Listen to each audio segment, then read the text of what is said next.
The ballroom shimmered with fairy lights strung across the vaulted ceiling, crystal chandeliers catching every sparkle of laughter.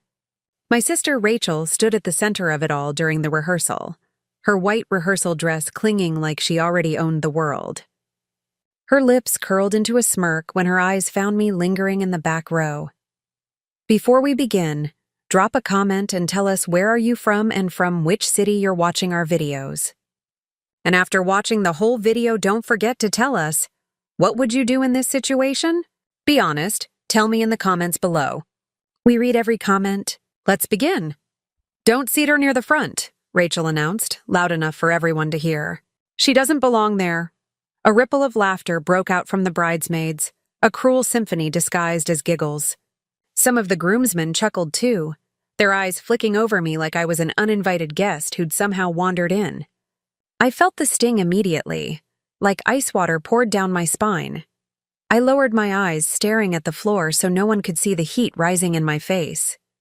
The humiliation pressed down harder than the chandelier light above. I swallowed the lump in my throat, telling myself I'd survived worse. But in that moment, it felt like the ground itself wanted to open and swallow me whole. "Come on, Rach. Don't be harsh," one of the bridesmaids muttered weakly. But the damage was already done. Rachel waved her off like I was nothing more than background noise at her grand rehearsal. And then, just when I thought I could sink no further, a hand landed firmly on my shoulder. Strong, steady, deliberate. I froze. A hush spread through the ballroom like someone had cut the music mid-song. I turned my head slightly, and standing beside me was him. Alexander Pierce, the billionaire nobody expected to show up at a wedding rehearsal like this. His tailored navy suit looked carved to perfection, his presence slicing through the sneers and laughter like a blade. His voice dropped low, yet carried across every corner of the room. "Tell them who you really are now." Every eye was on me. Every laugh died mid-breath. My pulse hammered against my ribs, my throat tightening. My heart caught between dread and a fire I hadn't let burn in years. Rachel's face twisted, the smirk gone, her perfect rehearsed confidence slipping like a mask that cracked too soon. And for the first time in a long time, I lifted my chin. The silence in the ballroom stretched tight, like a rope ready to snap. All eyes stayed locked on me, waiting, daring me to speak. Rachel's smug confidence faltered, her smile twitching as if she suddenly realized she'd lit a fire she couldn't control. Alexander's hand didn't move from my shoulder. His grip wasn't forceful but grounding, solid, a reminder that I didn't have to shrink anymore. Rachel recovered quickly, tossing her curls back with a laugh that tried too hard. "Oh, come on. Are we really doing this? She's just Emily, my sister who's always lurking in the background. Don't make her out to be someone important." The word lurking stabbed sharper than any knife. Some of the guests chuckled nervously, not sure if they should laugh or stay quiet. The groomsmen shifted uncomfortably, their laughter from moments ago now sounding hollow in their throats. Alexander's voice cut through the air like thunder. "Funny," he said evenly, his gaze sweeping across the crowd. "Because from where I stand, it looks like the only person in this room with dignity is her." A murmur rippled through the rehearsal space. My head snapped toward him, my lips parting in disbelief. No one, absolutely no one, had ever stood up for me like that in front of Rachel. Rachel's fiancé, Mark, finally spoke, his brow furrowed. "Look, I don't know what this is about, but maybe we should stick to the rehearsal." "We don't need—" "Sit down," Alexander interrupted, his tone so calm it was terrifying. Mark froze, sinking back into his chair like a scolded child. I felt dozens of eyes drilling into me, some curious, some judgmental, some wide with confusion. My throat went dry. "Emily," Alexander said softly, "for me alone this time. They don't get to define you. You tell them." "Or I will." My chest tightened. My instinct screamed to stay quiet, to fade back into the shadows like always. But something in his eyes, sharp, unrelenting, yet patient, ignited something inside me. A spark. I took a slow breath and stepped forward, the click of my heels echoing louder than the murmurs. My voice trembled at first, but I forced strength into each word. "You've all spent years treating me like I'm nothing," I began, my eyes flicking over Rachel, the bridesmaids, the cousins who had always whispered behind my back. "But maybe that's because you never bothered to see me for who I really am," Rachel scoffed. "And who exactly are you, Emily? You work in some dusty office, you wear secondhand dresses, and you show up where you're barely wanted." "Don't act like you're suddenly somebody," gasp circled the room at her cruelty. But Rachel only lifted her chin higher. Before I could answer, Alexander stepped in closer, his presence looming behind me like a storm at my back. His voice boomed across the room. "She's not just somebody, Rachel. She's the reason half of you even have jobs." The air cracked open. The chandeliers seemed to rattle with the weight of his words. Confusion spread like wildfire. People whispered, leaning toward each other, eyes darting between me and Alexander. Rachel blinked rapidly, her smirk finally gone. "What are you talking about?" I turned to face her fully now, my voice no longer trembling. "I'm not the failure you've painted me as my whole life. I've been working in silence, building, investing, and last month—" My chest rose and fell, adrenaline roaring in my veins. "Last month, I became the majority shareholder of the very company you brag about to your friends." "Rachel!" The room erupted, shocked gasps, hushed voices, a few hands covering mouths in disbelief. Rachel stumbled back a step, her face draining of color. "You're lying. That's impossible." Alexander's lips curved into the faintest smirk. "I should know. I was the one who sold her the final shares."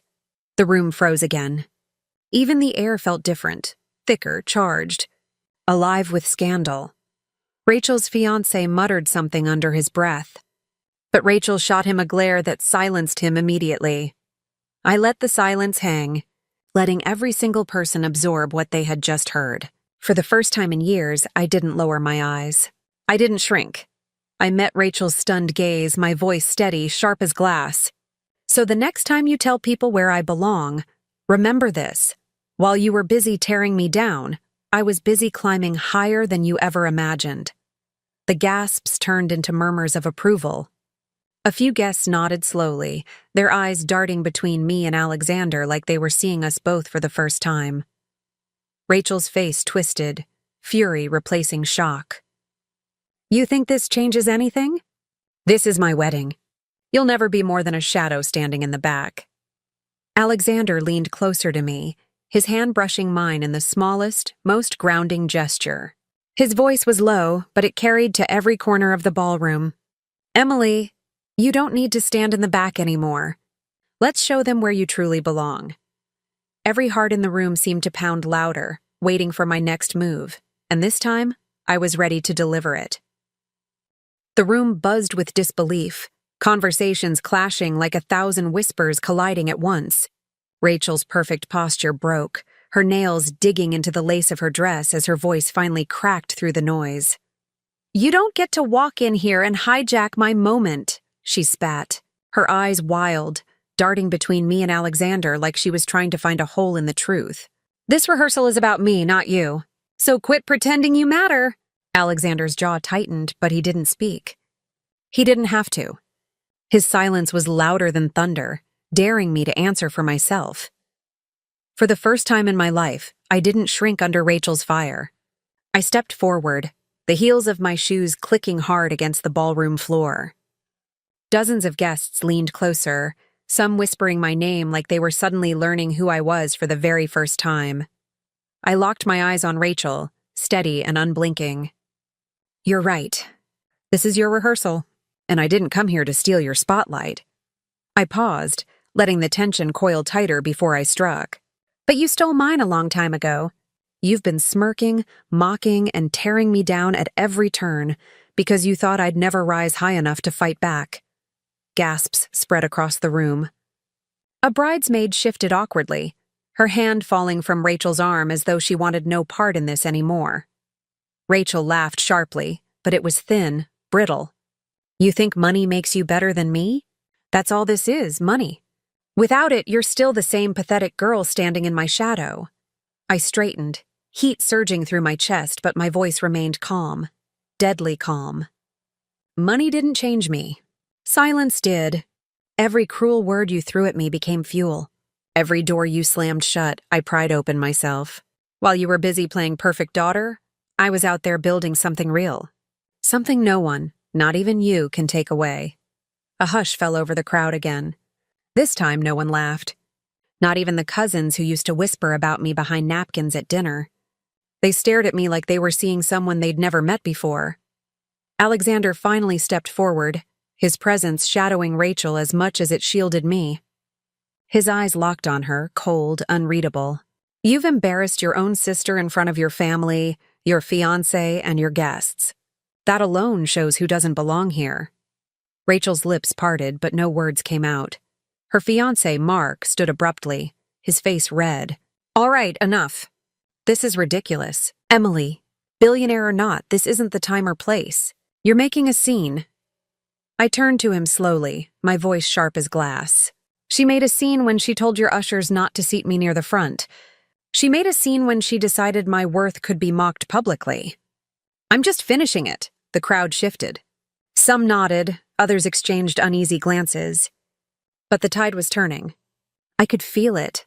Rachel's hands trembled at her sides. Her smirk was gone, her armor cracked. You'll regret this, she whispered harshly, her voice so low it was almost swallowed by the music humming faintly in the background. I tilted my head. I already regret every year I let you step on me without fighting back. Her eyes flashed with fury, but Alexander stepped closer, his voice a blade in the quiet. She won't be stepping on you anymore. Not now. Not ever. It was then that Rachel snapped. Her hand shot out, grabbing a champagne glass from the nearest table.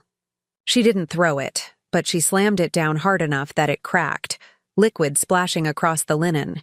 Gasps rang out. Her fiancé grabbed her wrist before she went further, muttering under his breath for her to calm down. The sight of Rachel unraveling, the golden bride-to-be cracking in front of her guests, wasn't sweet to me. It wasn't satisfying the way I thought it might be. It was tragic, but still, I didn't flinch. I turned to the guests, my voice carrying across the hushed room. I never asked for this moment. I didn't come here to outshine my sister. But maybe it's time you all stop pretending that cruelty disguised as humor is acceptable. Maybe it's time you stop letting laughter cover for cruelty. Silence followed. Even the chandeliers seemed to hum with the weight of my words. Alexander touched my arm lightly, steadying me. His eyes flicked toward the door, silently asking if I wanted to walk out, leave the chaos behind. But something in me refused to back down this time. I looked straight at Rachel, whose perfect image was crumbling before everyone's eyes. If you really believe I don't belong here, I said, my voice low, strong, unshaken, then maybe it's you who doesn't belong in my life anymore. The room froze. Rachel's chest heaved, her eyes wide, the words sinking in deeper than any dagger, and with that, I stepped away from her, every gaze following me, every whisper chasing me, but none of them mocking anymore. For once, they weren't laughing. The ballroom no longer belonged to Rachel. The whispers circling through the guests weren't about her dress, her flowers, or her big day. They were about me. My name slipped from lips in disbelief, shock, even admiration. Rachel's chest rose and fell like she was suffocating, her perfect world crumbling in real time. Her bridesmaids kept their distance now, their faces pale with unease. The groomsmen avoided her eyes, suddenly unsure if standing beside her was worth it. You can't do this, Rachel snapped, her voice high and brittle. You can't come in here and ruin everything. This is my moment. Alexander's eyes sharpened, his tone colder than I'd ever heard it. No, Rachel. You ruined it the second you decided to humiliate your sister in front of everyone. Actions have consequences. You just never thought yours would catch up. The guests shifted uncomfortably, some nodding, others whispering behind their hands. Rachel's fiancé, Mark, looked at her with a mix of embarrassment and disappointment. His jaw clenched, his grip on her wrist tight as he muttered, Enough, Rachel. You're embarrassing yourself. She ripped her arm away. Embarrassing myself? She's the one making a fool out of everyone. She thinks money makes her untouchable. Stop. My voice cut clean through hers. I didn't raise it, but the command in it silenced her instantly. This isn't about money. This is about respect. Something you never gave me. I stepped closer, so there was no air left between us. Every eye stayed glued to the scene, no one daring to interrupt. You've spent your whole life tearing me down, Rachel. But here's the truth. You only ever felt big because you thought I was small. The moment I stopped lowering my head, you had nothing left. Her face drained of color, the fury in her eyes flickering into something rawer. Fear. The crowd gasped when Alexander finally moved. Stepping beside me, his presence overwhelming. His voice was calm, controlled, final. Emily doesn't need to prove herself to you anymore. But if you need proof, look around. This entire room just watched you try to destroy her and fail. Rachel's lips trembled. For the first time, her power slipped completely away. I turned slowly, addressing the guests. I don't want your pity. I don't need anyone's approval.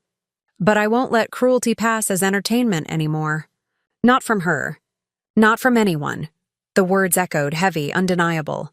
Some people lowered their heads in shame. Others nodded firmly. I could feel the balance shifting. Rachel no longer the admired bride, but the exposed bully. Mark spoke again, his voice sharp now. Rachel, if this is who you are, humiliating your own sister, lashing out at everyone, maybe I should reconsider walking down that aisle. Gasps erupted. Rachel's knees seemed to buckle, her hand gripping the back of a chair to steady herself. Mark, you can't mean that. But his silence said more than words ever could. I didn't gloat. I didn't smirk. Instead, I stood taller, the weight of years lifting from my shoulders. For once, I felt free. Rachel's voice broke. You'll regret this, Emily. You'll regret humiliating me. I leaned in just enough for only her to hear. My voice was steady, sharp, final. No. The only thing I regret is giving you the power to humiliate me for so long. That ends tonight. Her eyes filled with tears, but I didn't stay to watch her crumble. I turned, Alexander falling into step beside me, the entire room parting as we walked toward the exit. Heads bowed, whispers chased us, but no laughter followed. Not anymore. As the heavy doors swung open, Alexander's voice dropped low, only for me. You don't need their validation, Emily, but after tonight, they'll never forget your name. The air outside was crisp, the night sky endless. For the first time in years, I felt like I could breathe. I glanced at him, my chest still tight with adrenaline. Why did you step in back there? His eyes softened, the steel in them easing. Because I saw someone worth defending. Someone who didn't realize she already had the power to defend herself. For the first time in a long time, I smiled. Not the polite, forced smile I wore to survive, but a real one. Thank you, I whispered. He shook his head. Don't thank me. You did that on your own. All I did was remind you who you really are. And as we walked away from the glittering ballroom, leaving Rachel and her unraveling world behind, I knew he was right. I wasn't the shadow anymore. I was the storm they never saw coming.